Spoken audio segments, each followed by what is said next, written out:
इसके लिए जिस वाणी से नाम जप कर रहे हो यदि झूठ बोलोगे, अरे आश्चर्य होता है, झूठ बोल करके तुम सोच रहे हो हम संभाल लेंगे। नहीं नहीं, झूठ तुम्हारा नाश कर रहा है, तुम्हें पता नहीं। जिस जिह्वा से नाम जप कर रहे हो, अगर नाम का विशेष फल प्राप्त करना है, जल्दी फल प्राप्त करना है, आपको दुखों से बचना है, पाप भस्म करना है, तो झूठ बोलना बंद कर दीजिए। क्या बिगड़ जाएगा आपका? सच्ची बोलने में क्या बिगड़ जाएगा? सच्ची बोलना शुरू करोगे, हिम्मत नहीं रह जाएगी पाप करने की। ये जो पाप करने की तुम्हारी हिम्मत पड़ रही, झूठ बोलने के कारण पड़ रही। नहीं, असत्य संपातक पुंजा, सबसे बड़ा पाप झूठ बोलना। उससे क्या होता है? हर चीज हम छुपाना चाहते, किससे? उस सर्वज्ञ परमात्मा से, गुरुदेव से। नहीं, झूठ नहीं। नाम इसीलिए नहीं चल पा रहा, थोड़ी दिन नाम चलाएंगे छूट जाएगा, क्योंकि आप झूठ बोलते हैं, पापाचरण करते हैं। अगर नाम को चलाना है तो नारायण स्वामी जी कह रहे हैं, पहली बात मौन का आश्रय लीजिए, कम बोलिए, अधिकतर चुप रहना सीखिए, तभी नाम चला पाएंगे।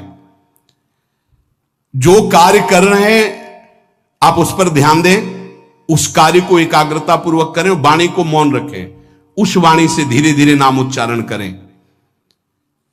कम से कम 24 घंटे में 4 घंटे मौन का तो सबको अभ्यास कर लेना चाहिए। 24 घंटे में 4 घंटे मौन का। तो ऐसे ऐसे बुद्धिमान हो कहेंगे हम 6 घंटे मौन रहते हैं। कब? बोले जब सोते हैं तब। आप 4 घंटे कह रहे हम 6 घंटे मौन रहते हैं। 24 घंटे में हम 6 घंटे मौन रहते हैं, बहुत बुद्धिमान है। बोले आप 4 घंटे कहते हम 6 घंटे मौन रहते हैं। तो कब आप मौन रहते हैं? बोले जब सोते हैं तो 6 घंटे सोते हैं, मौन ही रहते हैं उस समय। मौन जागृत की कह रहा हूं, 4 घंटे का। नारायण स्वामी के बहुत बड़े महापुरुष हुए, तुम 4 घंटे मौन का अभ्यास करो, ऐसा निकालो 2 घंटे, 2-2 घंटे करके 24 घंटे में 4 घंटे मौन। उस समय हम किसी से बात नहीं करेंगे, नाम जप करेंगे। कार्य करो, कार्य करने के लिए मना नहीं कर रहे हैं। कम बोलो। आजकल लोग अपनी जीवनी शक्ति को बोलने के द्वारा बहुत नष्ट कर रहे हैं, व्यर्थ की बातें करते रहते हैं। 4 आदमी चल रहे हो, आप पीछे चलिएगा, सुनते, बेमतलब की बातें। नाम जप नहीं होगा, वो डिलीट नहीं होगी, वैसे ही बनी रहेंगी, अगले जन्म के लिए तैयार हो रहा है। इसलिए नाम यदि सिद्ध करना है, नाम का फल लेना है, नाम का आनंद लेना है, तो वृथा भाषण बंद करो, बेकार की बात बंद करो। जितना कम बोलने से काम चल जाए उतना। सामने वाले को बोलने दीजिए, आप बीच में नाम चल रहा है जी, नाम चल रहा है। जब कोई आवश्यक बात हुई, पवित्र शब्द बोल दिया, नहीं चुपचाप सुनो। उसको लग रहा है कि आप संभाषण करो, मान लो रिश्तेदार है, नातेदार है, मित्र, अब आप व्यवहार में हैं, आप सीधे ये तो नहीं कह सकते हमसे बात मत करो, नहीं, हाँ बात कीजिए, लेकिन आप कम बोलिए, उसको बोलने दीजिए, आप नाम जप कीजिए, जरूरत भर बात कीजिए। बात में भगवान की चर्चा हो तो कोई बात नहीं, अगर प्रपंच की चर्चा है तो बचने की कोशिश कीजिए। अपने संबंधियों, अपने दोस्तों, अपने व्यवहारियों से व्यवहार, दोस्ती, संबंध शिथिल कीजिए, तभी नाम में प्रीति होगी। अगर ये कि अब हमारे दोस्त आ गए हैं तो फिर वो दोस्त छूट जाएगा नाम, अब बातें शुरू हो गई प्रपंच की। धन्य है ऐसी बुद्धि जो प्रियजनों से भी संभाषण केवल भगवत वाक्यों का, अन्यथा नहीं। इसीलिए इस मार्ग को वर्ण करना बहुत कठिन है। एक ऐसा तुम्हारा निवास स्थान होना चाहिए अलग, जिसमें अपने रिश्तेदार, नातेदार, व्यवहारियों का प्रवेश ना हो। आपकी शैया अलग होनी चाहिए। अगर नाम जापक नाम सिद्ध करना चाहता है, नाम का फल लेना चाहता है, नाम निरंतर चलाना चाहता है, तो जिस आसन पर आप बैठते हैं उसी में प्रपंची, विषयी, संसारिक वृत्ति वाले बैठेंगे तो भजन की वृत्ति नहीं बन पाएगी। एक ऐसा, वैसे होते हैं घरों में बैठने वालों का अलग, लेकिन साधन कक्ष अलग होना चाहिए अपना। किसी का यदि प्रवेश ना हो तो आप देखेंगे कि आपके साधन के परमाणु आपको वहां बैठते ही तत्काल विक्षेप रहित करके भजन में लगा देंगे। अगर घर में ऐसा कुछ ना हो तो एक आसन अपना अकेला रखिए, जिस पर आप शयन करें वो आसन केवल आपका ही होना चाहिए। अगर वो सार्वजनिक बैठने के लिए ही है, ऐसी व्यवस्था नहीं, तो आसन समेट कर अपना अलग रख दीजिए और दूसरे आसनों पर बैठा लिए, फिर वो आसन हटाकर जब आप शयन करें तो आपका आसन होना चाहिए। इसका बहुत बड़ा प्रभाव पड़ेगा। कोई भी ऐसा दृश्य या पुस्तक ना पढ़ें जो वासनात्मक हो और प्रभु के नाम से आपको विमुख कर दे। अखबार आदि, समाचार आदि, ये हमारे चिंतन को नष्ट करते हैं। अगर नाम जप करना है, निरंतर नाम स्मृति बैठालनी है, एक घटना कई मिनट तक विक्षेप देती है। ऐसा हुआ, कैसे लोग हैं, अब उसमें तो समाचार ही हो रहे हैं, सैकड़ों बातें हो रही, पेपर है तो सैकड़ों बातें लिखी हैं, क्या क्या, अब वो सब दिमाग में भर गई। इतना व्यसन है किसी किसी को पेपर पढ़ने का, समाचार पत्र पढ़ने का, कि सुबह होते ही वो विरह में रहते हैं कि पेपर आ जाएगा, आया नहीं, मिला तो ऐसी एकाग्रता से पढ़ते हैं जैसे वेदांत चिंतन करने वाला वेदांत चिंतन। चश्मा लगा, चाय रखी, ठंडी हो रही, उससे मतलब बीच बीच में चाय और चश्मा से और पूरे दिमाग में वही। अब क्या करेगा, जो पढ़ा है उसका चिंतन बनेगा, वही बोला जाएगा। अब जहां चार मिले तो तुम्हें पता है, उत्तर प्रदेश में ये हुआ, मध्य प्रदेश में ये हुआ, चर्चा दिमाग। नाम जापक पूज्य श्री नारायण स्वामी कह रहे, अखबार पढ़ना, दुनिया भर की प्रपंच की जिसमें बातें हैं, ऐसे समाचार, ऐसे टेलीविजन देखना, ये तुम्हारे हृदय में नाम नहीं चलने देंगे, तुम्हारी स्फुरणा को गंदी कर देंगे, बेकार का वक्त खराब होगा। इसलिए अगर आपको पढ़ना ही है तो धार्मिक ग्रंथों को पढ़िए, अपने इष्ट संबंधी ग्रंथों को पढ़िए नाम जपने के लिए। किसी को कभी वचन न दे। पांचवा, बहुत बहुत पॉइंट की बात करें, यदि आपने किसी को वचन दे दिया और पूरा नहीं किया तो भजन का फल वहां जाएगा, ध्यान रखना। यही हमसे सब त्रुटियां होती रहती है अपने लोगों से। जाओ आज से बाद वचन दे दिया, हम ऐसा नहीं करेंगे, नहीं करेंगे चाहे मर जाएं। और अपने लोग ऐसे फिसड्डी हैं कि शाम के वचन देते हैं और सुबह फिसल जाते हैं, 2-4 दिन बहुत चला फिर फिसल जाते हैं। बोले कसम से आज से ऐसा नहीं करेंगे। तो आप इसको खिलवाड़ न समझे, आपके सुकृत नष्ट हो रहे हैं, वासना आपके सुकृतों को नष्ट कर रही।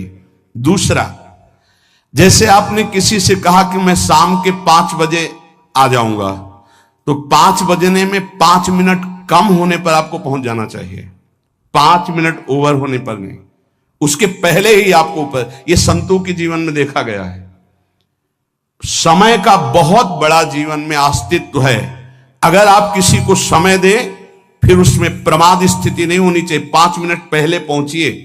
समय दिया है किसी को तो 5 मिनट पहले उसको इंतजार ना करना पड़े। रात को सोते समय नाम जापक उपासक विचार करें, मेरा नाम किन किन कार्यों में छूटा, मेरे से कौन कौन सा पाप हुआ, मैंने कौन सी आज गलती की जो नहीं करना चाहिए, और उसे डायरी में नोट करें। नारायण स्वामी कह रहे हैं दूसरे दिन सावधानी पूर्वक वो गलतियां ना होने पावे जो हमने आज की। जब उपासक सत्य बोलना स्वीकार करता है तो उसके हृदय में डर जागृत हो जाता है। ध्यान रखना, डर ये माया के द्वारा प्रेरित है। अगर व्यापार में सत्य बोलेंगे तो पैसा अधिक नहीं आएगा, अगर हम सत्य बोल दिए तो डांट लगेगी, अगर हम सत्य बोल दिए तो सब लोग जान जाएंगे मैं ऐसा गंदा हूं। सच्ची मानिए, सत्य बोलने का नियम ले लीजिए, आप निष्पाप हो जाएंगे, आप महात्मा बन जाएंगे अंदर से, कोई भी पापाचरण आपके जीवन में नहीं रह जाएगा। भगवान का नाम सत्य है, उस नाम को चलाने के लिए झूठ बोलने वाला नाम को कैसे चला सकता है। सत्य बोलने से यदि तुम्हारा नुकसान हो रहा है तो तुम सह जाइएगा। नारायण स्वामी कह रहे हैं उससे बड़ा लाभ आपको श्री भगवान प्रदान करेंगे। आप सत्य बोलिए। आजकल भगवान पर विश्वास नहीं, इसलिए झूठ पर विश्वास है। कलयुग की ऐसी प्रेरणा है कि सब झूठ बोलने लगे हैं। कोई डरता ही नहीं झूठ बोलने में, पूरा का पूरा। जैसे नहीं कहते कुछ तो सत्य होगा, ऐसे ऐसे महानुभाव हैं कि 100% झूठ बोल जाते हैं, 100%। धन्य है मोबाइल जो झूठ बुलाने में बहुत प्रवीण है, बहुत प्रवीण है। अरे भाई हम नहीं मिल सकते, आज हमारा मन नहीं है, खत्म खेल हो गया, सत्य बात है, नहीं मिल सकते आपसे, मत उठाओ फोन। अगर तुम्हें झूठे ही बोलना है तो फोन क्यों उठाओ? नहीं बोलेंगे, नहीं उठाएंगे तो समझ जाएगा कि उनकी रुचि नहीं। ये झूठ क्यों बोलना, सत्य बोलो। झूठ से यदि आप बच गए तो आपके जिह्वा पे नाम निरंतर चलने लगेगा। ये झूठ ही नाम नहीं चलने दे रहा। असत्य आचरण, छुपाने की वृत्ति, असत्य भाषण, ये नाम में प्रीति नहीं। किसी को भी फुसलाने के लिए झूठ मत बोलिए। सत्य बोलने का अभ्यास कर लिए तो पापी जीव भी महात्मा बन जाए। सत्य आवश्यक है। एक बड़े कागज पर ऐसी जगह लिख के रख लो जहां तुम उठते बैठते देखते हो कि मुझे सत्य बोलने का नियम लेना है, झूठ नहीं बोलना है। सत्य साधन कर लो, फिर देखो नाम कैसे चलता है। तपस्या, बड़े बड़े पुण्य, बड़े बड़े तीर्थ स्नान उतना पवित्र नहीं करेंगे जितना सत्य बोलने से होगा। पर बहुत कठिन है इस समय सत्य बोलना। मतलब बात बात पे असत्य का ही वर्ताव हो रहा है, असत्य का अच्छा, ये कोई संसारी आदमी में नहीं, कुछ ऐसे होंगे जो सत्य की वार्ता करते नहीं। प्रायः क्या जाता है, झूठ बोलने में बोल दिया और सामने वाला राजी हो गया, हम निकल गए। लेकिन सत्य ना होने के कारण आप में सत्य आचरण, सत्य स्वरूप भगवान का नाम, भगवान को कहा गया सत्य नारायण, वो नाम नहीं चलेगा। भजन करने का पहला साधन है सत्य बोलना। जबान से सत्य बोला जाए। और भजन की संख्या प्रारंभ में जरूर लेनी चाहिए। यदि 10 माला का नियम लिया, 20 माला का नियम लिया, तो उसे निर्वाह करो। जैसे यहां शरणागति मंत्र मिलता है तो 11 माला प्रारंभ में दी जाती कि आपको करना ही है, ज्यादा हो जाए वो ठीक, 11 से कम वो कभी जीवन में नहीं। अपने जीवन में गुरु आज्ञा 11 माला तो करनी है, हर समय करना है। पर ये मन थोड़े दिन तो नियम में चलेगा, इसके बाद छोड़ देगा। दीक्षा तब लेनी चाहिए जब गुरु आज्ञा पे चलने की हिम्मत हो, नहीं तो ऐसे ही नाम जपो करो। जब नियम मिल गया 11 माला तो चाहे प्राण निकल जाए, हमको 11 माला पूरे करने, प्राण निकलने तक गुरु आज्ञा का पालन करना है। यदि आप नाम जप अधिक मात्रा में नहीं करेंगे तो जो आपको नाम मिला है उसका फल आपको अनुभव में नहीं आएगा। क्यों? क्योंकि नाम का हिस्सेदारी होती है, भजन की हिस्सेदारी होती है। जैसे किसी ने प्रणाम किया, वो भजन लिया। गृहस्थी को इसीलिए मना किया है कि रास्ते में परिक्रमा मार्ग में हलवा पूड़ी ये सब बट रहा है, हाथ मत फैलाओ। वो दान कर रहा है, सुकृत कर रहा है, और कोई दूसरे ले विरक्त आदि। आप अपने भूख मिटाने के लिए 4 रुपया के चना लेके भले पालो, लेकिन दूसरे के द्वारा दिया हुआ हलवा मत पाओ। यहां धाम आए हो, भगवत कमाई करने आए हो, यहां नाम जप करो, कष्ट सहकर परिक्रमा दो। हो सके 4 रुपए की वस्तु लेकर के आप पशु पक्षियों को पवा दो, किसी एक का पेट भर। तुम मत पाओ दूसरे का। तुम चाहो तो उपवास कर सकते हो, या प्राण पोषण के लिए रूखा सूखा थोड़ा खा लो। ये दूसरे के आराम से धाम में हम आए 2-4 दिन खूब खाए पिए नहीं, भागीदारी हो जाएगी तुम्हारे पुण्यों की। वहां ऐसे फ्री नहीं है कुछ। भजन का भागीदार राजा भी होता है, जिसके राज्य में रह रहे हैं। जो अन्न देता है वो भजन का, जो वस्त्र देता है वो भजन। इसीलिए गृहस्थ को कहीं कुछ भी स्वीकार नहीं करना चाहिए। ये बहुत ध्यान रखें। अगर आप कहीं तीर्थ साधु आश्रम कहीं जाते हैं, कोशिश कीजिए कि किसी से सेवा ना ले, और अगर सेवा ले तो उसके अनुसार फिर अर्थ दे दे। अगर आपने वहां भोजन पाया, पान पाया, तो उसके अनुसार सोच ले कि अगर हम इतना खरीदते तो कितने का मिलता, वो दे दिया तो आपका भजन बच गया। कभी आपको कोई प्रणाम नमस्कार करे, तत्काल बराबर प्रणाम करो। किसी को अपना भजन का हिस्सेदारी नहीं, सबका मंगल हो। ये भजन जितना बढ़ेगा तो आपको भगवदाकार कर देगा। दिन रात 24 घंटे में 21,600 श्वास चलती है। 21,600 श्वास में 6 घंटा तो सोने के चले जाते, उसमें तो चेतना नहीं रहती। अब हमको अगर 21,600 नाम हमको जपने को मिल जाए तो हमारी हर श्वास सार्थक हो जाए। जो हम 5-6 घंटा सोते हैं उसमें जिनका अभ्यास है तो बात अलग है, नहीं तो वो व्यर्थ जाती है। तो हमें एक श्वास में कई नाम जपने का अभ्यास करना चाहिए, जिससे 200 माला फेरने पर ये 21,600 श्वासों की गणना पूरी होती है। अगर हम 200 माला का नियम लें तो इतना हो सकता है। तो हमें लगता है अगर हर समय माला नहीं ले सकते तो श्वास वाली माला बहुत अच्छी रहती है। श्वास में 4 बार खींचो, 4 बार नाम लेते हुए छोड़ो। दूसरा साधन, एक छोटी माला ले ले, जो आजकल तो काउंटर चला है। काउंटर में ज्यादा सुविधा संसार के क्रियाओं में रहने वालों को होती कि किया अपनी जेब में डाल लिया। तीसरा साधन वो बहुत कठिन है, मन की वृत्ति से नाम जप करना। माला, श्वास और मन की वृत्ति, उसमें श्वास की भी गणना का ध्यान नहीं रहता, उसमें केवल चिंतन होता है, चल रहा है। पर ये आखिरी स्थिति होती, इसी के बाद वो परिपक्व अवस्था होता है। जिह्वा से धीरे धीरे नाम उच्चारण करते हुए ये पहला अभ्यास है। प्रारंभिक को एकदम मानसिक में नहीं पहुंचने की चेष्टा करनी चाहिए, 2-4 नाम के बाद मन प्रपंच में फंसा देगा। दूसरा अभ्यास कंठ से में, जैसे हम जिह्वा से राधा वल्लभ श्री राधा वल्लभ श्री राधा वल्लभ श्री, इसे वाचिक जप कहते हैं। मंत्र नहीं होगा, ऐसे नाम होगा। फिर उपांश ऐसे, फिर कंठ से चलता है, फिर हृदय से चलने लगता है, फिर नाभि से चलता है। जिसका नाभि से चलने लगता है उसका परावाणी के द्वारा भजन, वो सिद्ध पुरुष कहा जाता है।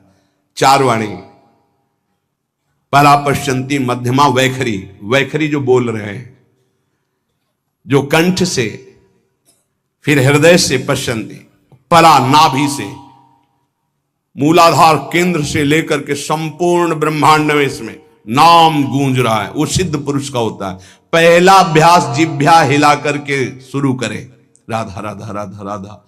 फिर कंठ से, कभी हमारे सदगुरुदेव भगवान को देखना, अगर कोई आ गया और बातचीत का हुआ तो यहां से तत्काल चलता दिखाई देता है ना, कंठ ऐसे ऐसे हिलने लगता है कंठ।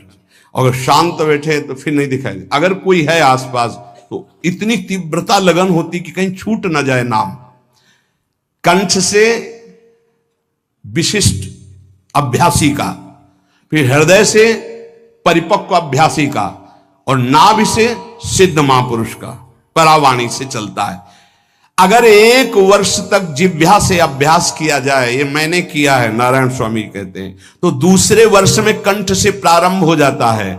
2 वर्ष कंठ से चले तो अगला हृदय से प्रारंभ हो जाता है, और हृदय से 3 वर्ष चले तो फिर नाभि से 7 वर्ष में नाम सिद्ध हो जाएगा। अगर नियम पूर्वक झूठ ना बोले, सत्य आचरण करे, ऐसे नाम जप करे। हम ये कहते हैं कि चलो थोड़ा धीमे ही सही, पर 12 वर्ष में तो आपको सिद्ध हो जाना चाहिए। 12 वर्ष, यहां बोले 30 वर्ष के 50 वर्ष हो गए साधन करते हो, ज्यों कहते हो कोई परिवर्तन नहीं। इसका मतलब अंदर से नाम नहीं चलाया जा रहा, नाम में रुचि नहीं। 12 वर्ष में तो भगवत साक्षात्कार करके जागृत स्वप्न सुषुप्ति अवस्था पर विजय प्राप्त कर लेता है साधक। ऐसा ही स्वामी जी ने किया। नारायण नारायण नारायण नारायण नारायण, ऐसी सिद्धावस्था हो गई थी। एक टाट की लंगोटी, एक रस्सी कमर में, बस। बड़े ही उच्च कोट और बहुत बड़े अरब खरबपति घर के बालक थे। सारी सिद्धियां उसके पैरों में लौटने लगती हैं, जिसका नाभि से भजन प्रारंभ हो जाता है, परावाणी से। अजपा जाप उसे ही कहते हैं। जो नाभि से होता है। अजपा जाप करने वाले उपासक में जो अजपा जाप करने की चाह रखते हैं, पहला भोजन पर ध्यान दे, सात्विक भोजन, पवित्र भोजन। भाई नाम का स्वाद नहीं मिला तो कुछ लोग जो है बहुत प्रसन्न होते हैं जब सांसारिक पदार्थ आता है। बड़ी कृपा श्री ठाकुर जी की रही है कि इस विषय पर जो है बहुत परिपक्व किया है। रोटी नहीं मिली, ये रबड़ी रसगुल्ला की तो बात जाने दो। गंगा का किनारा, गांव में जाना नहीं, जो आकाश वृत्ति से वो आ जाए वही। आप लोगों को तो रोटी तो मिल रही है। पहला नाम सिद्ध करने के लिए भोजन सात्विक और थोड़ा, अगर एक समय पाके निर्वाह कर लो तो अच्छा, नहीं तो 2 समय, 3 समय पाने का तो अधिकार ही नहीं साधक को। भगवान की बड़ी कृपा है, जब भूख थी तब था नहीं, और जब है तो भोजन नहीं पा सकते। वो बड़ा लीला बिहारी है। जब भूख थी तब भोजन नहीं, और जब भोजन है तो नियम कानून इसके लग गए हैं, ये इतना इतना। दूसरा, पहला भोजन पर पवित्र। देखो नाम जप के लिए बहुत आवश्यक है, यही जीवन है कि अगर आप नाम जप करने लगे तो हमारा बोलना, हमारा जीना सार्थक हो जाएगा। अगर नाम जप आपको करना है तो पवित्र भोजन होना चाहिए। 2 टाइम भोजन पाना है तो थोड़ा थोड़ा पाओ, पेट ना भरने पाए, ऐसा ना लगने की वजन बढ़ गया है। वजन बढ़ गया है तो भजन घट गया है, वजन घट गया तो भजन बढ़ गया है। देखो तुम्हारे संसारिक संबंधी माता पिता चाहेंगे कि तुम्हारा चिकना शरीर होना चाहिए, हष्ट पुष्ट होना चाहिए, लेकिन हम चाहेंगे कि तुम्हारा भजन पुष्ट होना चाहिए, भगवदाकार वृत्ति होना चाहिए। शरीर तो आज है, कल नहीं रहेगा, चाहे जितना चिकना कर लो। संसारिक माता पिता के प्यार में और गुरु के प्यार में यही अंतर है। वो आपके स्वरूप को पुष्ट करेगा तो शरीर तो अपने आप, मन प्रसन्न है तो वो स्वस्थ है, अस्वस्थ होने पर भी स्वस्थ है। अगर शरीर स्वस्थ है और काम वासना है, नाना प्रकार की चिंताएं, ये थोड़ी माता पिता दूर कर पाएंगे। वो तो तपस्या और साधना से ही दूर होती है, ध्यान रख लीजिए। अधिक भोजन पाना, शरीर को बहुत पुष्ट बलवान कर लेना, तो हर इंद्रियों को भोग देना पड़ेगा आपको। वो कोई तपस्वी होता है, जो तपस्वी होता है वो संयमी होता है, जो संयमी होता है उसके चर्बी नहीं होती, ध्यान रखना। युक्ताहार विहार से, प्राण पोषण के लिए केवल शरीर में अन्न जाए तब नाम में प्रीति होगी। खाते खाते अनेकों जन्म व्यतीत हो गए, वर्षों व्यतीत हो गए, अरे अब तो भजन कर लो, कहां तक खाओगे? ये नरक कुंड है, डाला विष्ठा बन गया। नींद, एक नियम बना लो कि इतना ही सोना है। पता नहीं सोने में कौन सा सुख, नींद में केवल एक बात का सुख होता है, आपका संसार का चिंतन नहीं होता, तो आप जो शांत रहते हैं वो सुख होता है, लेकिन वो तमोगुणी सुख है। अगर आप जागृत में संसार का चिंतन न होने दें और भगवत चिंतन कर रहे हैं तो आप महापुरुष हो जाएंगे। सो सो के जीवन क्यों बर्बाद करते हैं? एक टाइम रखिए सोने का, बस। ये कोई तुम्हारा सुख नहीं है, ये तमोगुणी सुख है। निद्रा आलस प्रमादोत्तम तत्तामस मुदाहृतम। और एक बात समझ लो, यद तज्ञे विस्मि परिणामे अमृतोपमम, जिसमें विष जैसा शुरुआत में लगता है उसका परिणाम अमृत होता है, और जिसकी शुरुआत अमृत जैसी लगती है उसका परिणाम विष होता है। प्रातःकालीन उठ करके सत्संग में आना विष जैसा लगता है, लेकिन उठ के आ रहे हो तो इसका फल अमृत होगा। ब्रह्म मुहूर्त में सो रहे हैं, जीवन बर्बाद कर रहे हैं, अरे ब्रह्म मुहूर्त में उठिए, स्नान कीजिए और सच्चिदानंद भगवान में चित्त को जोड़िए। ये विष जैसा लगता है, परिणाम अमृत जैसा होता है। तीसरा, 24 घंटे में 1 घंटे का तो एकांतवास करना सीख ही लो, चाहे गृहस्थ हो चाहे कोई भी हो। 1 घंटे हमसे कोई बात नहीं करेगा, अपने दरवाजा बंद, थोड़ा 1 घंटे कोई ऐसा समय निकालो जिसमें चित्त को केवल श्री कृष्ण से जोड़ो, प्रियाजू से जोड़ सको। चौथा, विरक्त साधक, तकिया गद्दा,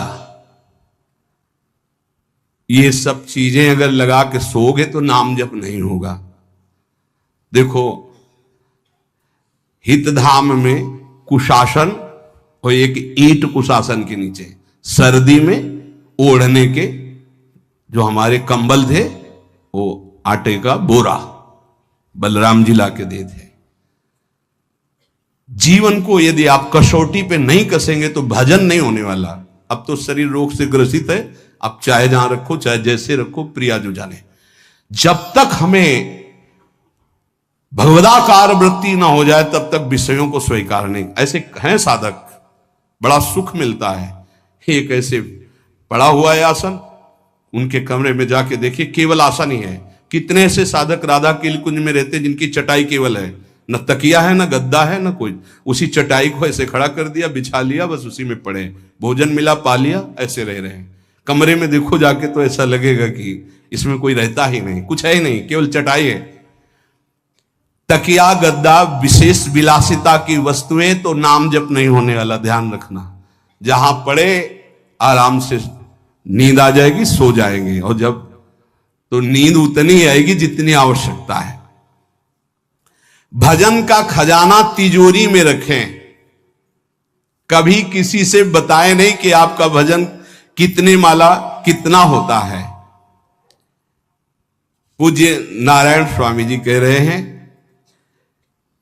भजन को खजाने में रखने का मतलब है लूटने वाले डाकू माया भेजती है, काम क्रोध लोभ मोह मद मत्सर आदि,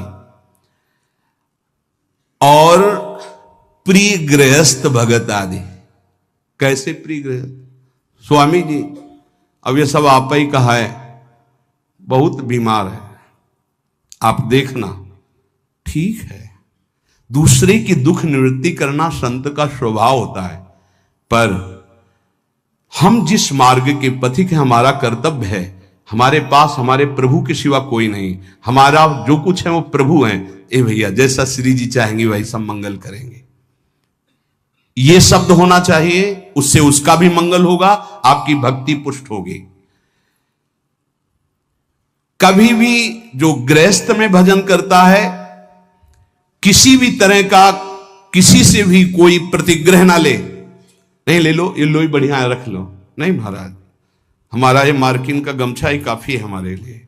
नहीं नहीं नहीं, ये प्रसाद पाल, हाँ इतना किनका दे दीजिए, भगवत प्रसाद है, ये हमारे लिए पर्याप्त। गृहस्थी में अगर आप भजन करते हैं तो अपने भजन को बचाने के लिए किसी से भी दान पुण्य, किसी का भी बट रहा है वो स्वीकार न करें, किसी से प्रणाम नमस्कार, किसी से अपनी सुविधा सेवा स्वीकार न करें। और जो विरक्त है उसको ध्यान रखना चाहिए कि हमारा जीवन केवल जगत मंगल के लिए विश्वेश्वर भगवान को समर्पित जीवन है। ना हम किसी को शाप दे सकते हैं, ना किसी को वरदान दे सकते हैं। सेवक स्वामी की इच्छा को देखता है, ऐसा ऐसा, हाँ प्रियाजू की जैसी इच्छा होगी वैसा। नहीं, आप ऐसा नहीं, प्रियाजू का बस जबान से कभी ना किसी के प्रति शाप का, और ना हरिराम व्यास जी ने कहा है कि शाप और वरदान हमारे स्वामी की, तो हमें हर बार में यही बोलना है, जैसी प्रियाजू की इच्छा, जैसी श्यामाजू की इच्छा। नहीं, आप कुछ कह दीजिए तो राधा राधा राधा, नहीं कैसे मंगल होगा, आशीर्वाद दीजिए राधा राधा राधा, बहुत संभाल के। महात्माओं को इस बात में सावधान रखना चाहिए कि ये माया ममता का रूप धारण करके तुम्हारी तिजोरी को खाली कर देगी। खजाना लूटने के लिए माया बहुत अनुभवी महापुरुष है, सेवक के रूप में आती है, खास सेवक बनकर। आज तक जहां दगा हुआ है तो खास से हुआ है। जब वृक्ष कटने लगे तो आपस में बात की, भाई ऐसा कौन आ गया जो हमें काट सकता है? बोले हमारा कोई मिल गया। तो कुल्हाड़ में जो बेट है ना, बोले मिल गया कोई हमारा। खास बनकर के आती है माया, सेवक सेविका रूप लेके। बहुत अनुभव की बात महापुरुषों की, मान लीजिए विरक्त जनों के लिए खास बात है। सेवक सेविका रूप रख करके माया आएगी। इसके बाद अगर आपने स्वीकार किया, फिर तुम सेवक होगे, वो स्वामी होगी। समझ रहे हो? बहुत अंदर से इस बात को समझ लीजिए। अगर आपको भगवत प्राप्ति करनी है तो जब तक शरीर में श्वास रहे, सेवा मत स्वीकार करना किसी की। कपड़ा धुलाना, खाना पीना, भीख मांग के खाओ, भिक्षा अन्न। या आकाशवृत्ति से जियो, जैसे मना ना कपड़ा धो पाओ तो उतने पहनो जितना धो पाओ। किसी को अपनी सेवा में प्रवेश मत होने दो। अपने शरीर की सेवा, अपने जीवन की सेवा जब तक श्वास है तब तक स्वयं करो, नहीं तो तब लग जोगी जगत गुरु, जब लग रहे निराश, जब आशा मन में भई, जब गुरु और जोगी दास। इसलिए होश में परमार्थ के पथिक को कभी किसी की सेवा नहीं लेनी चाहिए, कभी किसी को सेवक नहीं बनाना चाहिए। भगवत भाव से नेकी कर दरिया में डाल, उपदेश दे दिया, चल अपने मार्ग में। जीवन की ये बात हमारी अनुभव की मान लीजिए, अगर निर्विघ्न पंथ निर्वाह करना है तो कभी किसी को यहां सेवक न बनाया जाए। सेवक सेविका के रूप में स्वीकार करने वाले साधु का हृदय